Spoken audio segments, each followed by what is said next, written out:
Red book రాజ్యాంగం తీసుకొని వచ్చి పోలీసు వ్యవస్థను దుర్వినియోగం చేస్తూ తనకు వ్యతిరేకంగా ఏ గొంతు వినిపించినా కూడా ఆ గొంతును అణగదొక్కే కార్యక్రమంలో భాగంగా ఏ రకంగా చంద్రబాబు నాయుడు గారు దగ్గరుండి వైఎస్ఆర్సీపీకి సంబంధించిన మాజీ మంత్రుల మీద, మాజీ ఎమ్మెల్యేల మీద, నాయకుల మీద, కార్యకర్తల మీద, సోషల్ మీడియా కార్యకర్తల మీద ఏ రకంగా తప్పుడు కేసులు పెడతా ఉన్నాడు, ఏ రకంగా తప్పుడు సాక్ష్యాలు సృష్టిస్తూ ఉన్నాడు,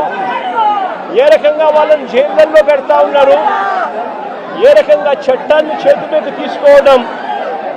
ఒక పరిపాటిగా మారిపోయింది అనడానికి ఈరోజు రాష్ట్రంలో జరుగుతూ ఉన్న రెడ్ బుక్ రాజ్యాంగం మన కళ్ళ ఎదుటే కనిపిస్తూ ఉన్న సత్యం.